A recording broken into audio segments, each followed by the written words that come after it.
On this week's show, discussing design for collaboration with Rachel Riopel from HDR. In this week's news, IRS e-filing, some startup news, design failures, and more.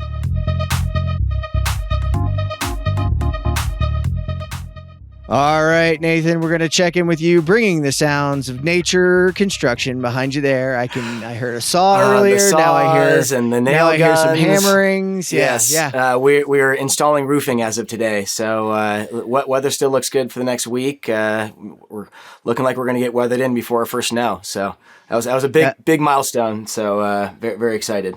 Well, I hope they're all tied off today because the wind was heavy here yesterday. So I'm sure it's heavy headed your way today. Oh, safety first, always, Jeff. Safety, especially in residential.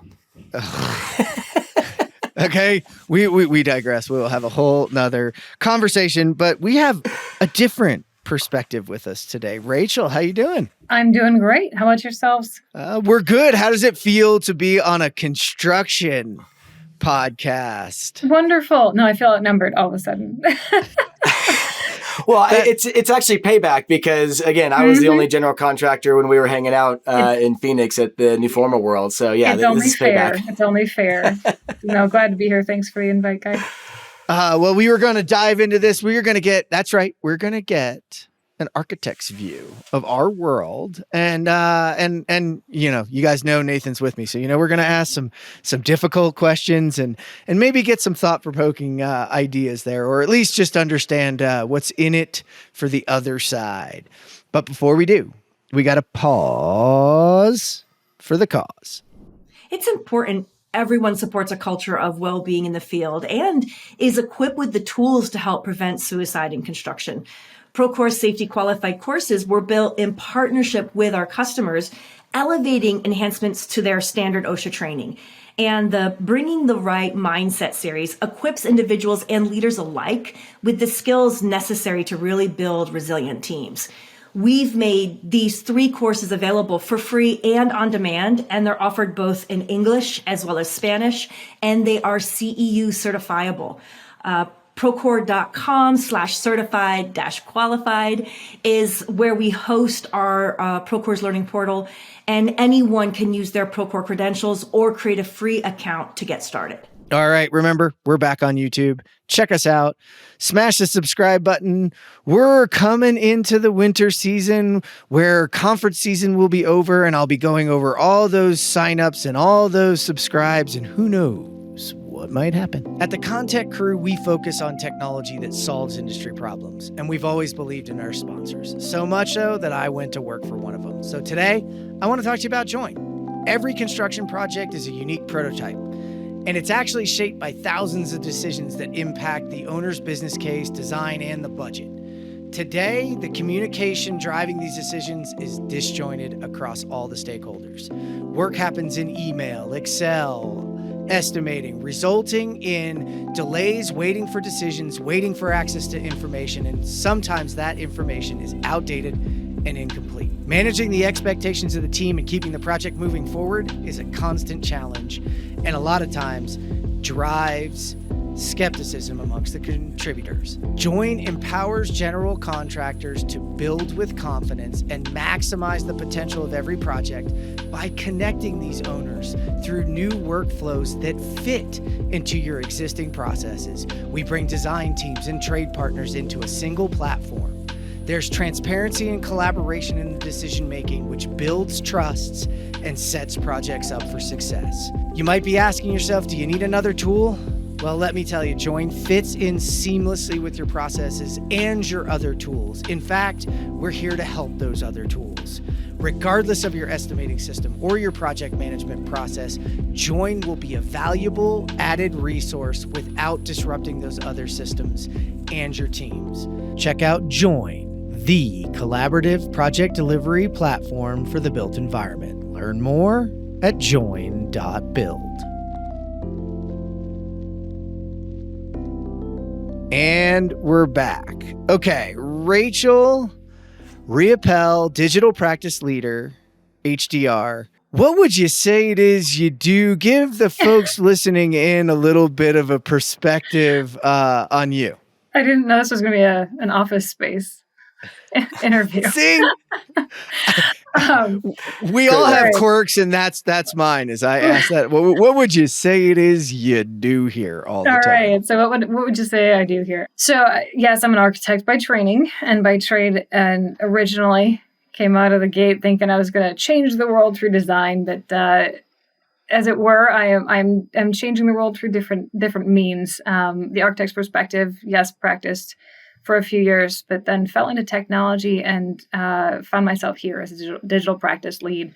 A few twists and turns later, worked through digital design, BIM implementation, BIM delivery, lots of industry engagement through this role as digital practice. But by and large, what I do here is look at our technologies, the offerings we have, and with our practitioners, what they need, and try to help them kind of make the right match and get configured with the tools that will help serve them the best, not just them as individuals and our teams on HDR side, but as teams that are comprised of others in the industry, such as our contracting partners and our clients and whatnot. So lots of collaboration there.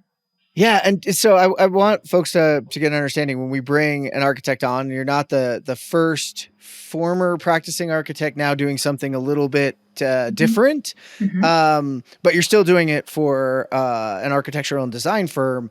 And HDR is not a mom and pop. Explain a little bit about what HDR is so people have an understanding that like, oh, this is great. I have 3 architects and a couple of people. No, No. we're So talking about a different scale. A little bit of scale here. We have about 13,000 employees worldwide. We are in 26 plus countries working. We have 16 markets that we serve. There's 5 primary business groups that kind of big chunks of work that we do.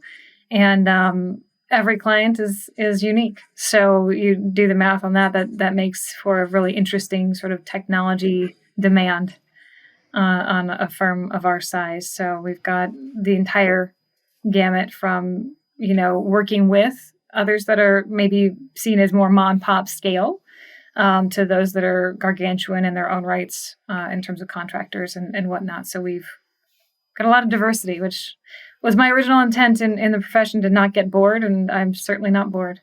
I was going to say, because, in my DPR days, I think they have like 5, maybe more core markets now. But I see here there's 16 different core markets across, infrastructure and healthcare and science and commercial and real estate. Aviation, I mean, it's like, yes, everything. Oh yeah, not to mention federal and civic and all these others. So it's like, as a digital practice leader, how the heck do you try and have any sort of connectivity between those groups, or like what is sort of the goal, or how far are you along that path to try and connect all these different groups together?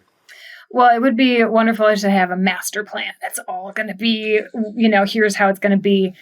We rely a lot on our professionals having expertise in technology areas as well. There's a lot of expertise in our business throughout. There can't be just a single point of control for everything. What we're doing from a corporate sense, from a central sense, is to try and provide the foundations, the fundamentals, the things that'll make our team successful. And that does not mean that we are in every technology decision for our teams, but we do like to promote things that are helpful in terms of HDR strategic vision for ourselves and work with our clients, but also just addressing the needs that each team has with their respective larger team, contractor, sub-consultants, owner, and addressing that. So I think an interesting part of this is that while we've got 13,000 employees, we've got thousands of projects in motion at any given point in time. We have a scale of project that is at the level of program management. Program management is just say basically is just management of many projects and a larger plan for a client, and then all the way down to renovations of very small scale. So it's interesting to have a technology leadership position that serves all of those. So I want to take a quick step back and think about 2 of the things that you just said there. But first, I want to talk about program management, because if I'm understanding that correctly, that's working with, sort of these large clients that have a portfolio of different projects going on, or have years in which they're going to build multiple projects with you, that you're managing that portfolio or those assets over time. Is that a good way to kind of summarize that so the folks listening understand it? Absolutely. I think that's a great summarization, Jeff. It's one of those, you can simplify it to say, oh, it's just managing a bunch of projects in a bigger umbrella, but there's more complexity to it. So it's managing the portfolio, there's financial management, there's advising on visioning and strategic planning for that particular client. There's a lot that goes into it at the more complex level. Yeah, and that's why I wanted you to do that, because this whole Nathan's respect for perspective, it you might have one contractor on each of those projects, because that owner builder might that owner might have you've 26 countries. You may be managing them relationships in different multiple countries, multiple different contractors. So sometimes it's hard in the perspective. You're like, wait, Rachel, why don't we just do this together? And it's like, guys, we're managing something much larger than what you know. So understand our perspective. Understand that a decision today can have a bigger impact across our portfolio. And there's things we know that we can't, literally, not even from I'm sure there's lots of contractual reasons you can't share certain things, but there's a lot of things that, like, when you're talking about that diverse of a portfolio, you can't literally communicate everything to them. You've got other things that you've got to do. So sometimes they've got to have, I'm going to use the word, trust. Well, I'm Trust going and empathy. I want to do a quick BIM nerd out real quick, because this whole idea of program and the layers of, like, program is apparent to a project, is apparent to a system. And each of these things, when we talk about the challenges of getting on the same page and having, like, naming conventions and all, like, the nuances of BIM execution plans, I think a big disconnect for those of us on the GC side or the trade side is that you may have your way of calling things or sorting things for the way that you fabricate, install, and bring them in. But if we're actually going to use BIM for operations and maintenance and things way downstream, like, I think you guys have at that program level a much more macro view of the project that we don't necessarily have. But we certainly need to, right? Yeah, we should. Yeah. I mean, we're all kind of in various stages of the transformation there, if you will. So the shared pains there exist, but yes, there is definitely a lot of different considerations to be made from a design and engineering architecture perspective, as advising our clients and working with them to try and make sure that they get the best out of what they are after. And that's what I wanted to, folks to kind of catch on to, is that, like, listen, there's sometimes there's a lot more going on behind there, and it's not some need to stonewall. It's actually, like, understand what's going on the back end. We want architects to understand, when they're dealing with general contractors, that they've got a bunch of trade partners behind them as well. So it's just doing that. The other thing I want to step you back to is as a digital practice lead, you talked about, listen, we're not necessarily prescriptive about technologies. And I'm not going to ask you about the specific tools, but you kind of referenced some specific philosophies or things that you're looking for in technology. I'd call them tenants that you have. What are some of those tenants you might be able to kind of articulate that you as digital practice lead are looking for in any software selection, but also in helping your team find the right tools for them? Oh man, some of this is going to sound like wish list, but some of it, I think that the drive for us is really to look at technologies that allow us to leverage our data effectively and to do something more with our products. So it's not just a tool to build something and ship it out the door. We do want to understand our business as well as we can, and to be able to do that. Some of the technologies, some lend themselves to that, while others do not. And so I think that's a core consideration for us to be more data cognizant, if you will, in terms of what we are using. That's a big one right now. The other has been for a few years, and I think that the COVID era has surfaced this in a bigger way. And of course, you guys have been talking about it with others, but the integrations and the ability to sort of share data throughout the life cycle of a project to be more efficient and more effective, like just the straight up efficiencies that a technology can afford you.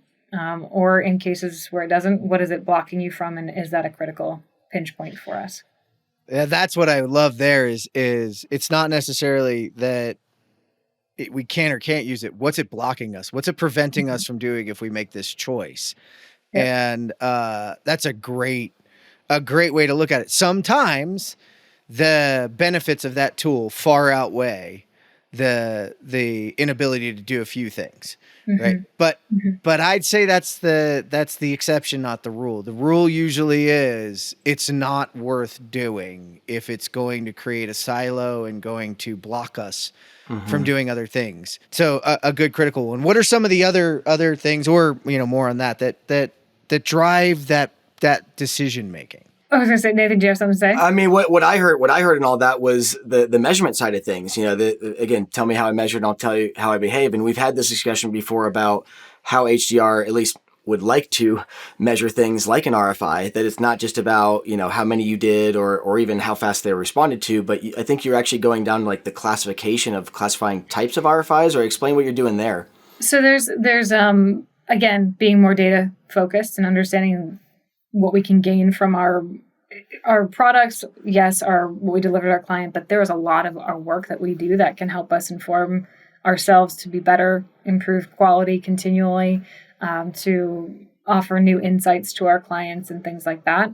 RFIs is something that I think this is not a new concept by any stretch of the imagination, but it is something that when you say selecting technologies, how do you understand these things in a broader scale? How do you classify this information, compartmentalize it, classify it, and interpret what you find? So yeah, RFIs or even handling of other items on project is of interest to us to be able to do that and to help inform our teams. Now, we have seen projects in smaller areas of our business doing that in pockets.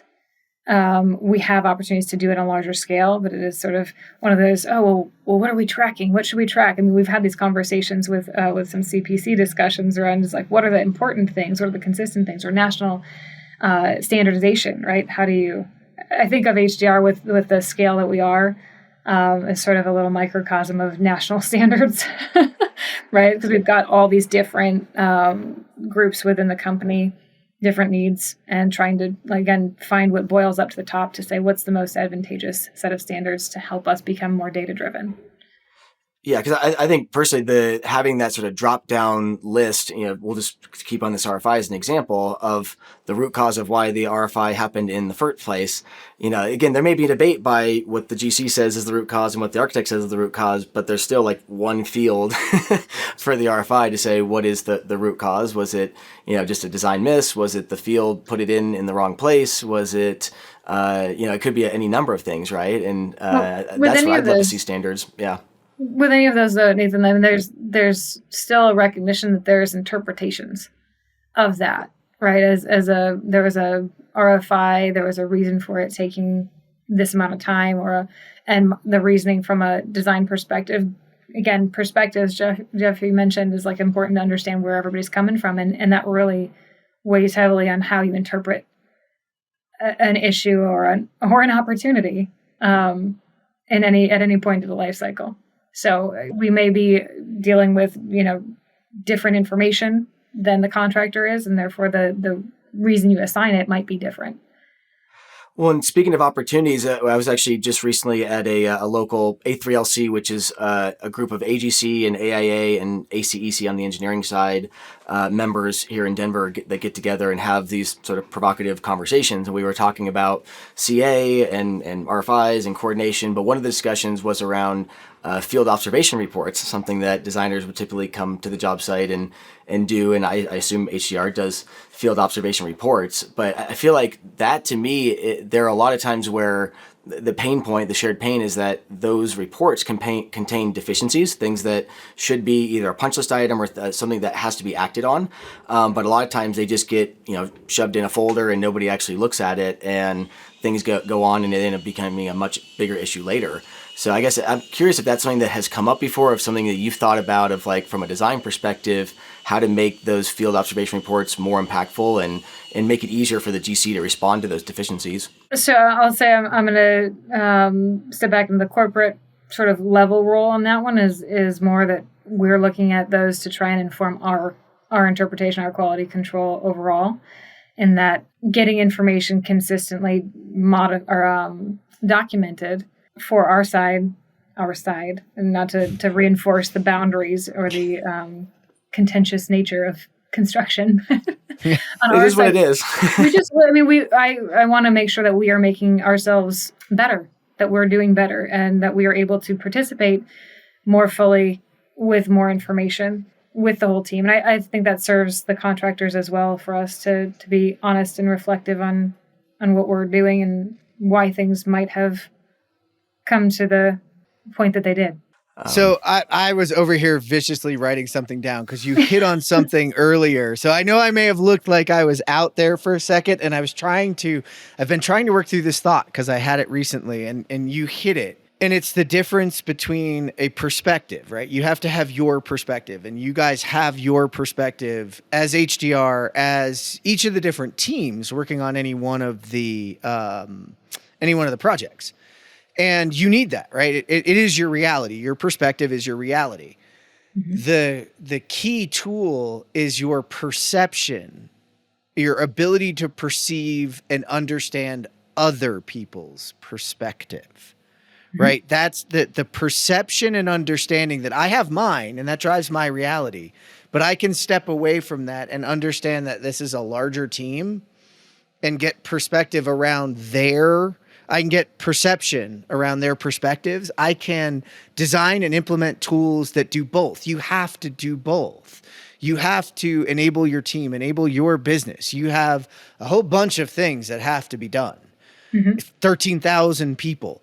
We're not doing this via paper, and spreadsheets are a bad thing. Like, there is probably the number of systems that it would take to run that many people is it takes a lot. You know, you think about what it takes. So you have that. And so we have to understand that you have that. And then the project has its needs, and each player inside mm-hmm. of the project mm-hmm. has its needs. So it's interesting to understand and just be straight about, we have to balance that.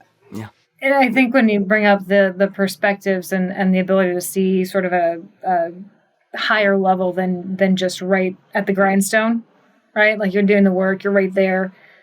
You have immediate needs. You have immediate sort of like, we need this in order to get to the next step. Like, you know exactly what's, I think Nathan's got construction going right now. There's probably like, I need this right now. I need this. And before I can move to the next thing, you got to tell me this.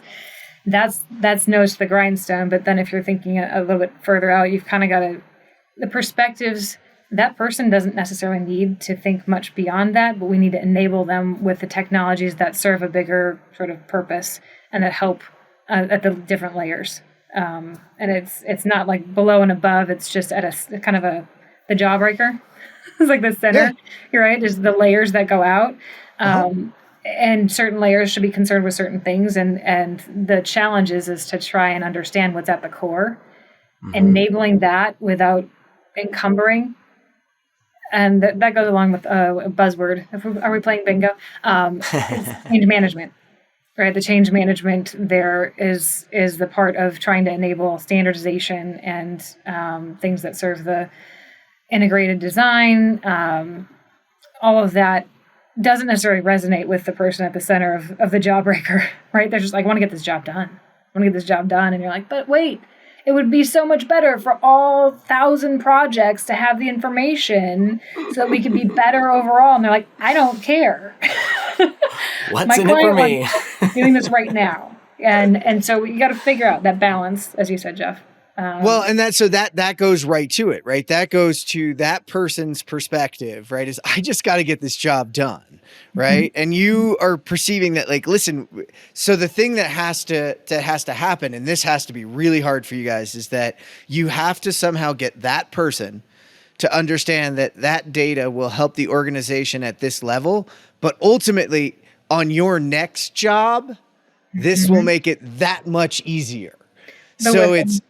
Yeah, the WIFM. Mm-hmm. And that's got to be so hard because, like, most people's jawbreaker is a few layers. You mm-hmm. have, like, the world's largest jawbreaker.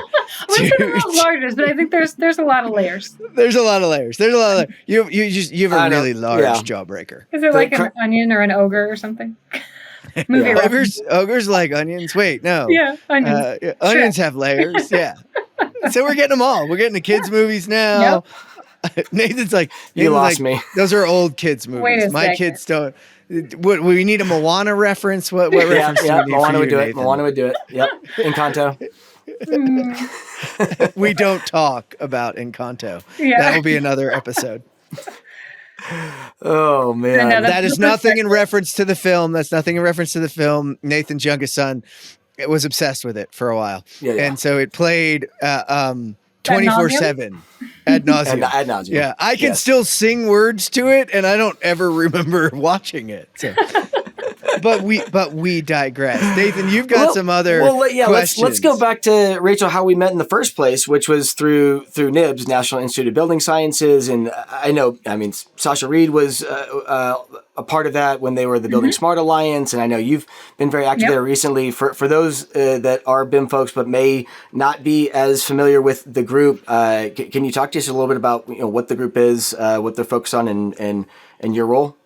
Sure, absolutely. Thank you. So National Institute of Building Sciences is NIBS. So I'll refer to it as NIBS going forward, but that's the long name for it. And what it is a group that is sanctioned by the U.S. government from the 70s to help elevate and advance the construction, architecture, AECO kind of industry, and in particular, the council that I'm engaged with has been, as you mentioned, Building Smart Alliance at one point, BIM Council. I'll call it the council at this point, but it's been essentially the technology-focused council of NIBS. And what we're working together with other councils in NIBS to do is to just elevate and advance the industry in areas of building technology, building safety. They've got a seismic council and whatnot, but our technology council is focused on, you'll recognize the CAD standard. The National CAD standard is a product of that. We publish things to the whole building design guide. We have the National BIM standard, which is the big exciting news as of late, and that is version 4 has been soft launched. I'll say soft launched because we're polishing all sorts of things here, and I believe they'll have a formalized launch later this year. So lots of great work. We involve industry representatives, industry experts in the development of these standards. And in addition to that, we have a digital twin integration subcommittee that was stood up for the past year, bringing resources together, talking about the issues around just digital twin integration with a BIM technology and approach. So that's some good work being done there by really great experts in the industry. And by and large, we are here to help, again, elevate technology for the AECO, and that includes contractors, architects, everyone in that boat. So, and talking about shared pains, I know we did that workshop in DC. Gosh, I guess it was last year. It was last year. But it was last year. But I learned some new acronyms around CMMC and CUI and different, essentially federally mandated requirements that are related to data exchanges and cybersecurity and stuff. So I guess for those unindoctrinated, first, what is CUI and why is it such a pain in the butt for designers? Yeah, sure. I mean, I think it's maybe a pain in the butt for some designers and some contractors, right? CUI is controlled and classified information, and that is basically a way, and I'll just very, very succinctly state it as identifying sensitive information that is government related that should not be in the hands of public or just out there for people. So sensitive information.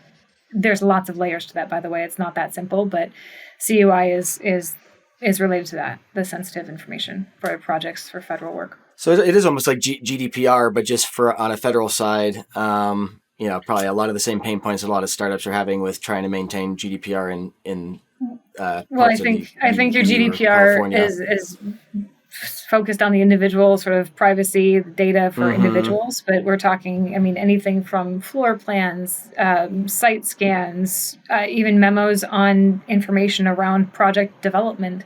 These are all, potential, RFI data, anything like that could be considered classified CUI.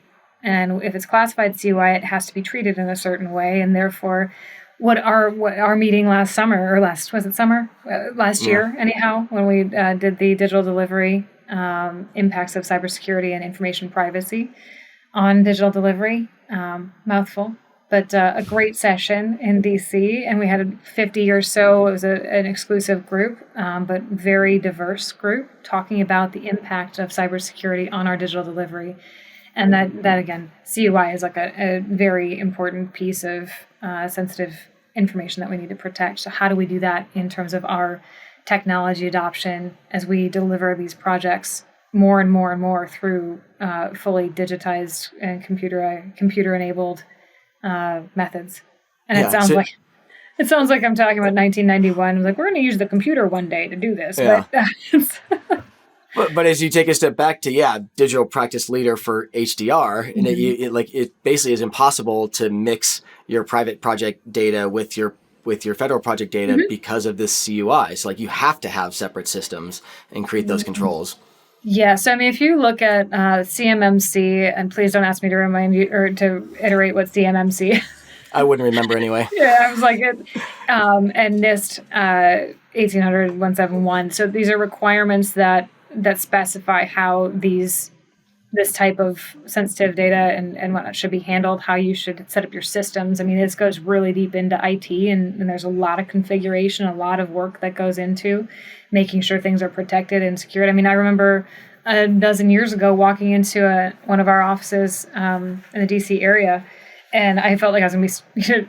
I was all but strip searched and fingerprinted before I went into this room. And literally, you've got to sign away all this, and there's it's requirements for nationality and things like that, because there's practices around securing that. So it's not only the digital, but it's also the physical securing of these spaces that kind of go hand in hand. So there's a lot around our federal. In particular, it gets called out federal, but if you think of sensitive data and sensitive information, that goes to our private clients as well. Some of them have really strict requirements for sensitive IP. I mean, you think about what happened, and it's all in the news, right? These big, organizations like I think Disney, right? A long time, was it a couple of years ago? And subject to hacking, and that's a big fear for our clients that have IP to protect. So it's not just federal. We're still going to see that with others as well. Yeah, we can talk about the pain points, but why does it exist? Oh, because of these other really catastrophic pain points of leaks. And so, it makes sense why they have to have these very, very strict requirements. And it's either spend a lot of money to comply with it or like figure out a way to go around, which is kind of scary, right? Because then that's the exposure, that's the risk. I would hope people aren't shortcutting it necessarily, but I do think it's going to make a difference in terms of who's doing that kind of work. Because if you can't comply and you can't meet those requirements, it may just shut you out of that work. So that's a concern just industry-wide. It's a concern for how we allow diversity in scale of business, to be able to do business. Yeah, and I mean, for those that don't know, I'll do it for you, especially because while you two were talking, I can use the Google machine, but also knew it. I was pretty sure I knew it anyway, but it's the Cybersecurity Maturity Model Certification, CMMC.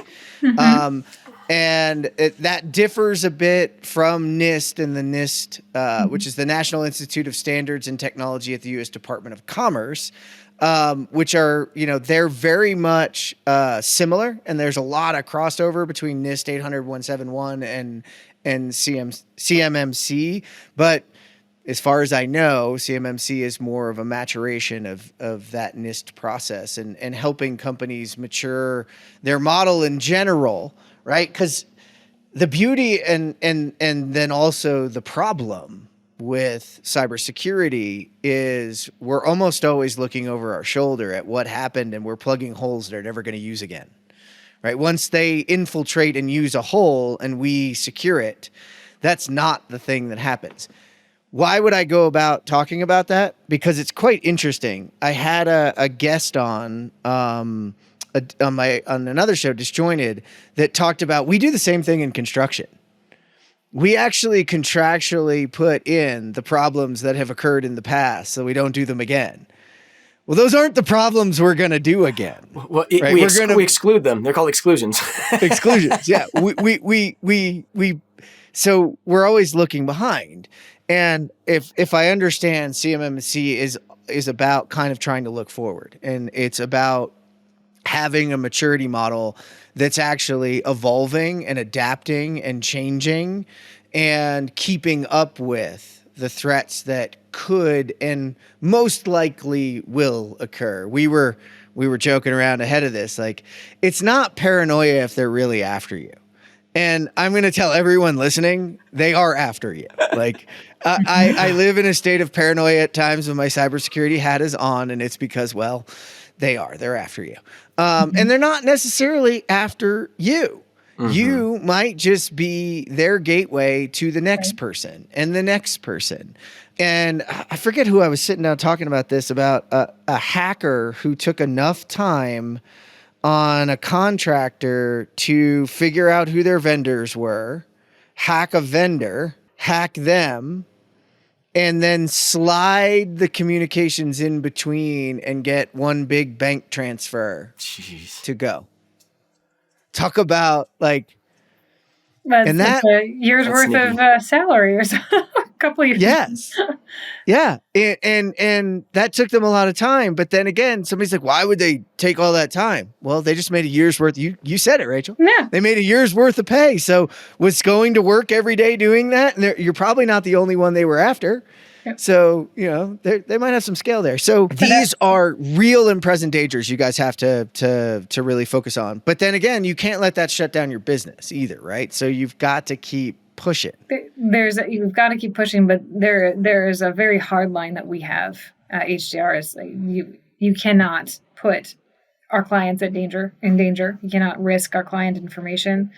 And so we are dealing with that. Not that any one individual is like, oh, I don't really care about that information. Let's forget it. They don't think that. They just don't know. But we are, unwittingly can do things. So I'm grateful for our IT partners within the organization for the work that they're doing. Our cybersecurity efforts have been, top for a while now, and constantly trying to train us to be better and trying to help us be better. But all the while they're doing the sort of proactive and protective measures to keep us safe and our clients' data safe. So I appreciate that, but it is certainly no small effort to do that.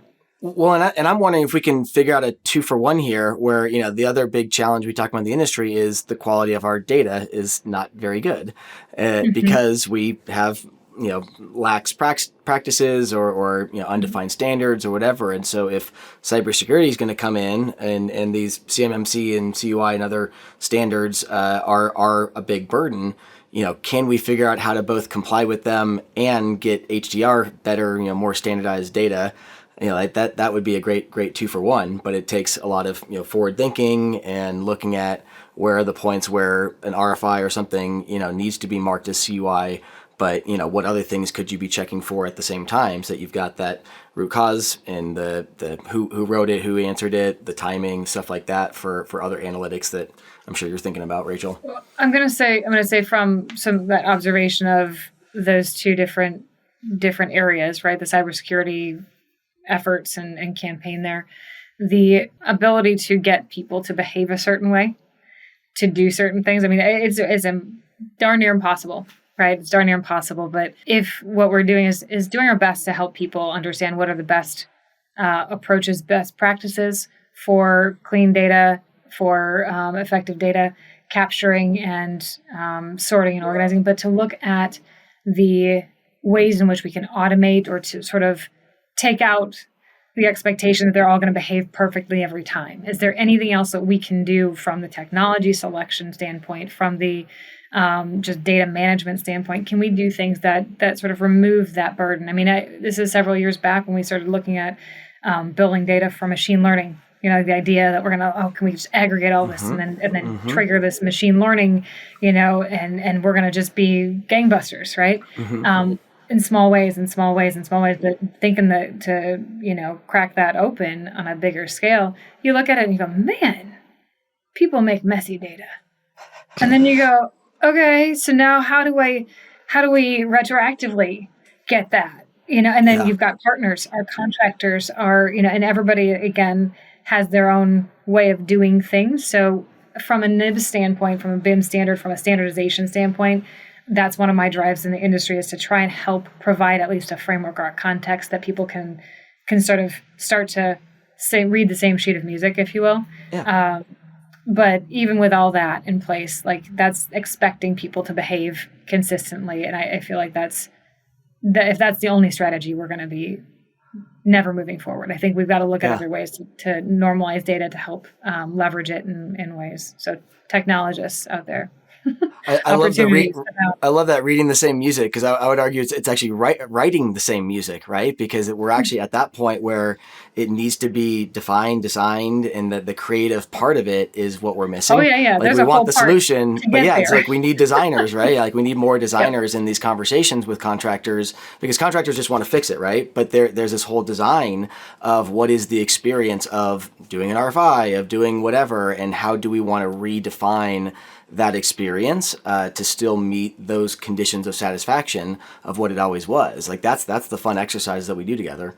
Well, the vehicle that I have to drive here is working with the council through NIBS, and yes, reaching out to CPC and all. There's so many we've mentioned even in the discussion today of groups doing good work, and that I'd love to bring more people in, sharing the work that they're doing, so we can see it through the full lens of all the perspectives. And that's what NIBS is elevating sort of the AECO together to look at these problems together. So contractors, you want to join us? Let's. We have quite a few already, but we'd love to have more. We'd love to have the experts and come in and you'll gain perspective from all different areas of the AECO participating with us at NIBS. So.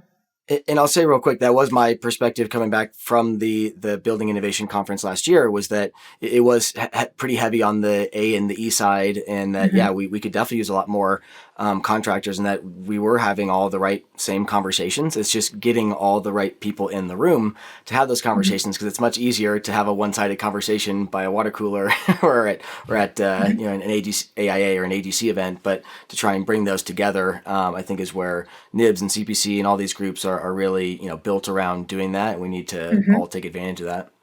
Yeah, in concert would be great. Yeah, that would be a really big concert. It'd be a lot of fun. It might be a little noisy until we get it all figured out together. But I wanted to, interestingly, because you're so active with NIBS and active with those things, is there a drive for HDR and you to really get that data and share? Granted, remove all the take the cybersecurity stuff into account. We'll pretend that's all gone, right? Magic wand, woohoo! We're on a show, we get to do that. Magic wand, it's gone, right? And we know anonymization of data is possible and quite heavily leveraged in other industries, right? And leveraged in a way that really drives them forward. And it's something Charlie Dunn and I have talked about quite frequently on here, is that construction, architecture, we don't have an enterprise data model. And would HDR be, interested in that kind of information to understand that, like, if we get all this together, we can actually kind of tell ourselves, are we making the same mistakes everywhere, every time? I think that's, sorry, Jeff. Go ahead. No, go ahead. Yeah, that's, I didn't know how to end that in a question. Well, I gotcha. I just cut you off. So I think HDR, it's certainly, as I mentioned, becoming and continuing to be more data driven. I think that is something that we do internally. And because of our scale, because of our size, there are others out there in the industry like us that are like, we're going to do it. And there's maybe less motivation for us to say, oh, we've got to go to NIBS and do this. However, I'll represent from my position within NIBS and the council, is that establishing that for the industry allows us ability not only to get consistency, but to provide some metrics that we can look at and go, okay, how are we doing now? How do we do, in the future? We have these big ideas, and this is industry-wide, big ideas of like, what if we could really push the needle or, on sustainability and move the needle there? how do we know we've moved the needle? Is it that we have more lead projects? Is it that we, like that's not, what are the things that we can use? Are we seeing more efficiencies in project delivery? Are we seeing more projects under this area do this kind of work? And what are the outcomes? Like there's lots of things that we could look to measure if we had a consolidated sort of data structure, or maybe not even data structure so much as common understanding of what we're doing and tracking the progress. Yeah, it's something we talk to contractors about a lot, and I try to be not rude about it, but straightforward about it. And this might come off as brash, but it's like if you're analyzing your own data, you only know how bad you suck. You actually don't know, comparatively speaking, how much you suck against somebody else or are better than them. Yeah. And in fact, this is something we've seen in other areas where if you start to release the data in a way that, again, is anonymized, you start to realize, like, in areas where you thought you were really good, you're actually not reaching standard. It's just that your only benchmark is against yourself. Mm-hmm. And so, yes, it looks like that's what you do well, but actually consistently you're falling below a standard.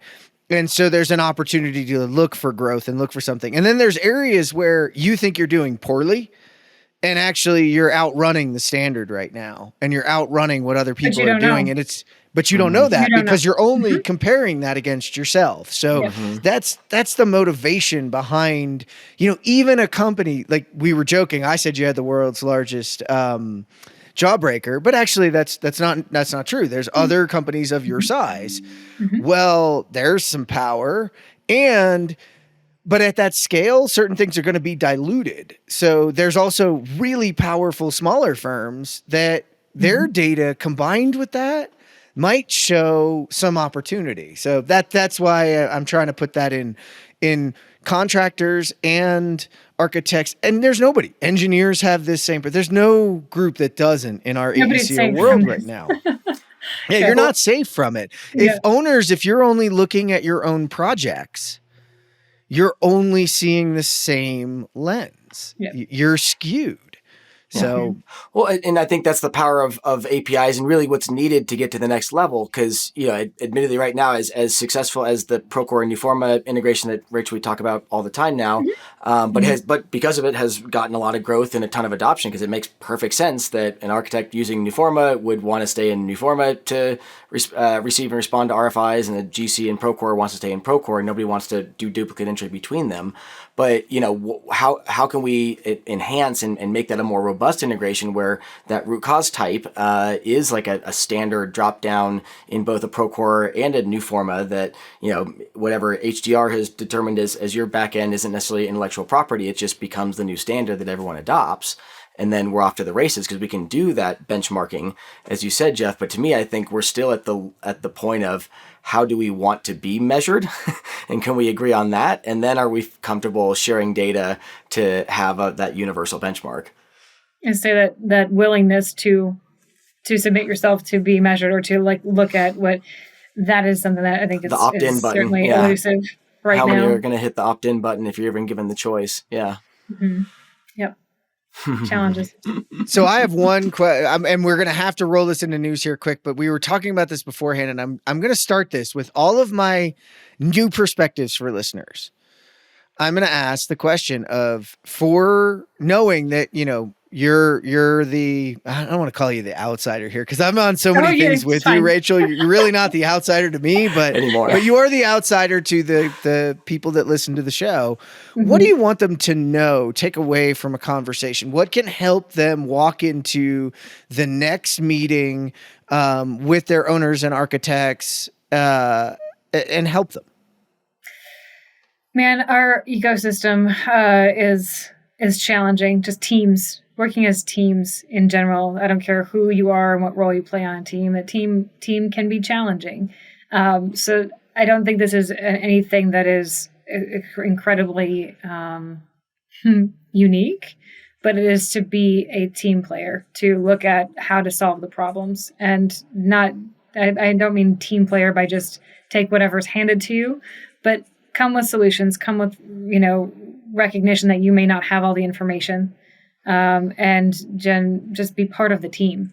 right? And I would say that to architects, engineers as well, is that go to that table with your contractors and with your owners and your team. And that's how we operate. That's how we want our teams to operate. And I think that is just, it may sound super generic, but I think it's really important that everybody looks at this and it's like, we are trying to solve the same problem, achieve the same goal. It may be for different reasons. It may be, for slightly different, motivations, but we are all trying to do something collectively. So behave that way. I like that you hit that because being a team player does not mean roll over and take what's given to you. And in fact, what it means is come to the table and know that, Rachel or the architect, they have the best interest of the project in mind, and you have the best interest of the project in mind. You have a different set of ideas. She has a different set of ideas. We also may know things that the other doesn't, where in fact we all do. We wouldn't be in this position if it wasn't that way. So let's come with our really well-researched, really good ideas, and let's not hold on to them as the way. Let's actually allow difficult conversations to occur and actually come out better than the sum of any one of the things you brought in. If we do it correctly as a team, that's the beauty of it, right? The beauty of it is what we know what we know, coming together and being honest about it and letting go and understanding the other person's the limitations in some respects are going to make, in the end, that owner happier. Yep. And then we're all going to want to do this again together. So I love that you wrapped it up. I think it's a great opportunity for us to wrap it up, drop the microphone. Don't worry, everybody who likes Rachel's perspective, she's going to come along with us because we're going to jump into the news. So it's now time for our news of the week. Nathan, what do you got for us today, buddy? Oh man, we're having all this fun talk about government and software, and I figured I had to bring this one in. Not construction related, but if you are interested in filing your taxes for free, the IRS is launching a pilot program for their free e-filing. I know, Jeff, you asked, wait, can't you already do it for free? Which, yes, there was. I'll read it here. The IRS's current free federal filing option, Free File, uses third-party software and is only available to households with an adjusted gross income up to $73,000. So this is for a slightly larger group. I think they're testing it in about 13 states. But it feels very much like a lot of like the rollout of whether it was the online medical insurance, like other government-run programs that just may have good intentions. Yeah, but yeah, I know. I'm sure in places it has. We're not in tax filing season yet. Of course, it hasn't crashed. We haven't load testing it yet. It will, but it hasn't yet.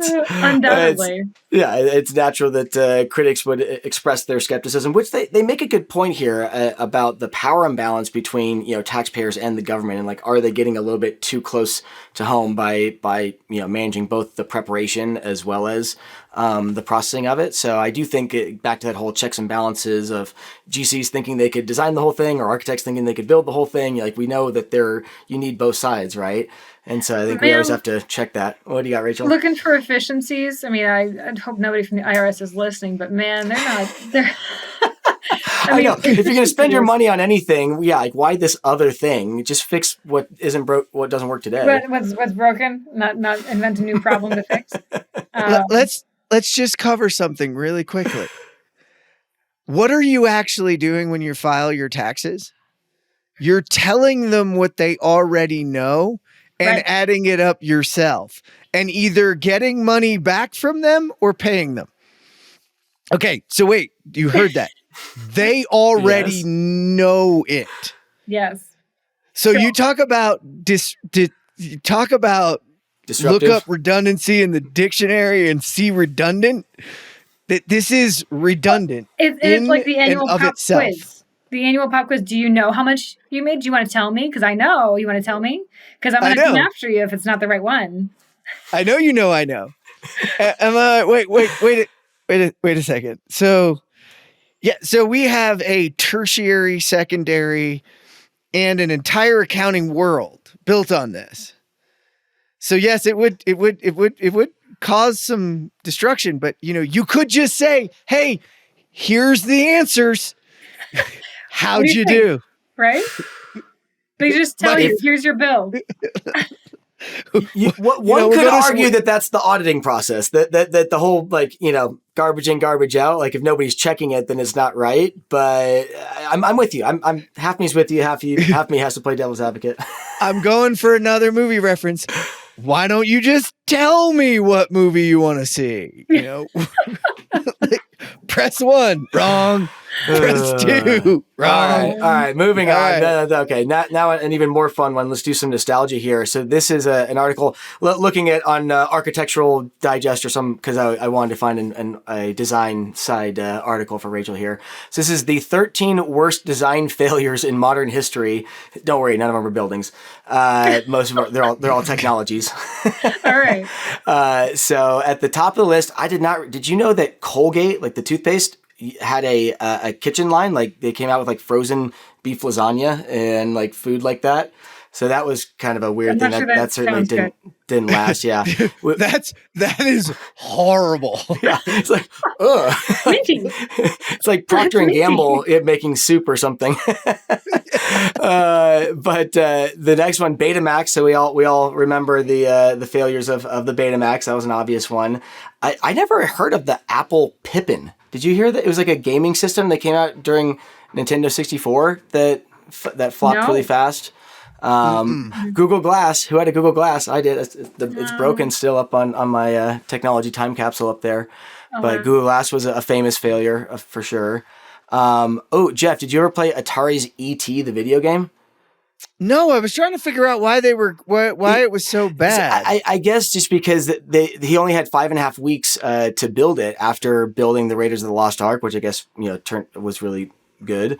And so it's one of those like game. If it's the famous architects, baby isn't born, can't birth a baby in less than 9 months or whatever the line is. But for video games, right? So that's a good lesson learned there. Twitter Peak I had never seen, but apparently it was like a Palm Pilot that would only let you send and receive tweets. Mm-hmm. Wow. Yeah, that seems not very functional. Sony mini disc. Yeah. Yeah, exactly, right? And then the mini disc, I'm surprised Laserdisc wasn't on here, but Sony mini disc. I had a friend who had a car with mini disc player in it, and you're like, why'd you do that? Like, they bought it with a mini disc player in it. We got Segway. That's another obvious one. And then the Microsoft Zune. That totally brought me back. Remember the Microsoft Zune that like tried to compete with the iPod and just totally flopped? It flopped, but I'm going to argue on that one. Uh-oh. This is where here comes the IT guy. Design components help out. The Zune helped a ton of other portable, including some of the stuff that's in your iPhone these days, happen if Zune doesn't do what it does. So there is some love in the failure there. Yeah, there was some fun with them. Every failure is an opportunity to improve. Exactly. Right? Exactly. I'd say most failures, anyways. Well said. Jeff, what do you got? Well, I just want to know, like, who invented the Juicero press? I don't even want to know. I couldn't talk about that one because I think my wife may have spent $700 on a juicer. So yes, but I imagine hers. Why would you spend $700 on a juicer? Oh. I like juice, right? Like that's I like juice, man. I like juice. I think it's you can just get away from that now and go to AG1 like everybody else. And, get them all in a drink. How much are they paying you? None. But hey, if you're interested, AG1, come hit me up. We're looking for Element if you want to. That's what we're drinking this morning here. Another pyramid scheme. Looking for sponsors. Looking for sponsors, baby. We're pining, but I'm trying to get outside of the construction tech business and get into the things that I use on a daily basis that cost me a lot of money, which is just those things. Becoming an influencer, Jeff. Becoming an influencer. Yeah, I'll have to start. More pictures of my bikes or whatever. I don't know. Well, I'm going to start off with an old guest way back when, one that became a friend for a while, Mickey Paradise. So Mickey owns a drywalling company. She's CEO, really, really fast growing, super forward thinking. And she released this 10 reasons why women should work in construction.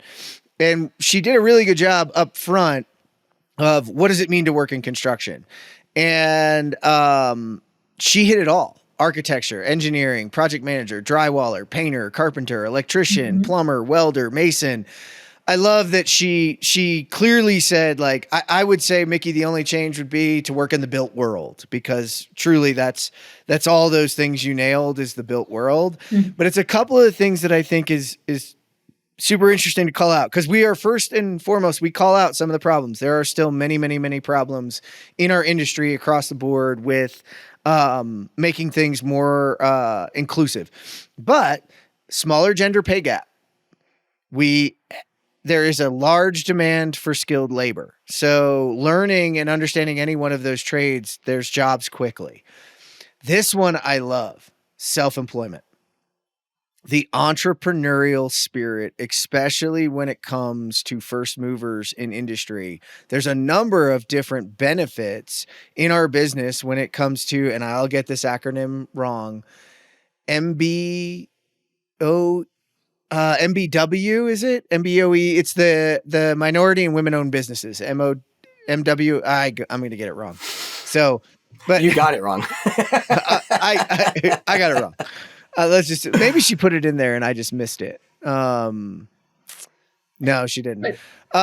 Financial rewards. That is a pretty significant sort of motivation if you were in those categories to try and make a place for yourself in construction in the built environment, and to do that. Contracts for small businesses, contracts for minority owned businesses. I mean, they exist, and it goes back to some of our cybersecurity discussion brings up, but the government projects, federal projects are mandating, as part of the drive to diversify the industry is to do those. So it's a huge opportunity for anybody who's looking to be part of that.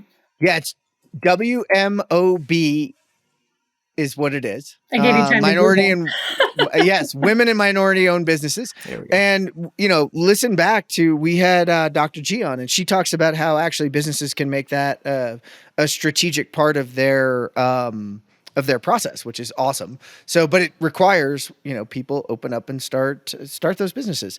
Breaking stereotypes, always great. Financial rewards, there's a ton of financial reward. Earning physical strength, experiencing job satisfaction. This one I wanted to hit on. There's no better business in the world, even being a technologist, when you see a building that, I just know that, I mean, we do it here at Joint all the time, right? We know a project comes to life that gets its certificate of occupancy and opens. And we're like, we had a part in that.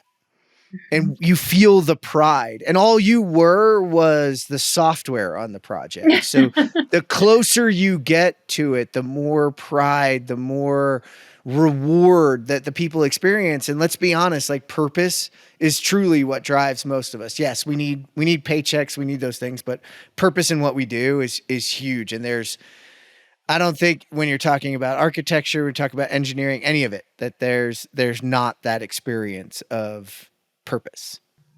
Yeah, my architect did his first site walk, and you could tell he was very proud of the work that he had done, and I do believe that we all have a hand in this, right, Rachel? Yeah, and it's super. Like, I went into architecture because I said I didn't want to be bored, but I also wanted to be, get that gratification of, like, I'm doing something, I'm building something. I didn't just put a piece of paper from here to there and then it moved on. Like, I think one of the most exciting things is to be part of our teams in some small way, even if it's a small way, to help them execute on something. I mean, I was in a design, actually it's closer to the project on this particular one, but we had a very, very large healthcare project that I learned things that, this is probably 7, 8, 9 years ago at this point, but it was digital hospital. And they had all sorts of robotics that were running through the hospital, like delivering things, and pneumatic tubing systems. So, like, the coordination, I mean, to know all the inner workings and then to see it come to life is so gratifying. And to know it's not just one person, it's hundreds and hundreds of people that make those things come together, and super exciting. So yeah, excellent reasons to be part of the built environment.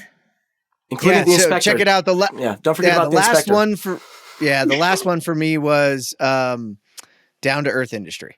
I kind of dig that at many times, not completely across the board, but at many times we can kind of kick some of the press suits and find that stuff off and get some stuff done. And I think for many of us, it's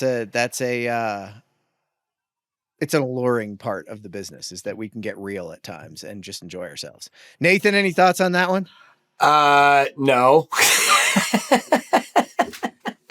I mean, I didn't mean that last portion. I meant any of it. Well, I guess I think looking out, it makes sense. I can think of a few that we've lost along the way. Rest in peace.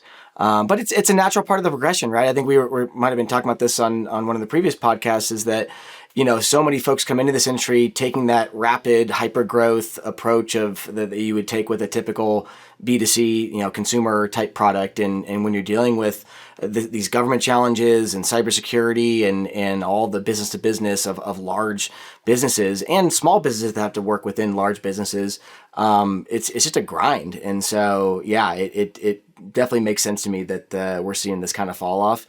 And hopefully, yeah, we take a different approach moving forward. That, how do you qualify the right types of problems that are ready for today versus the ones that are going to be 3, 5, 10 years out. The idea that women, minorities diversifying the industry, that'd be so great, because it is important that you have all the perspectives involved in solving problems in new ways and innovative ways. So I just support this idea overall. And I think just selfishly from my perspective, being a female, we tend to be fairly organized in general and have a higher tendency to do those kinds of things. And that is really, really helpful and needed in project teams in the built environment on wherever you stand. So I think that watching Compass Data Centers and Nancy Novak talk about how they've been evolving their work around engaging women and minorities in their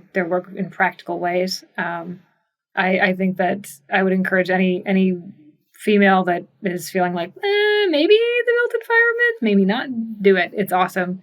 There's all sorts of really cool opportunities here if you want to join in.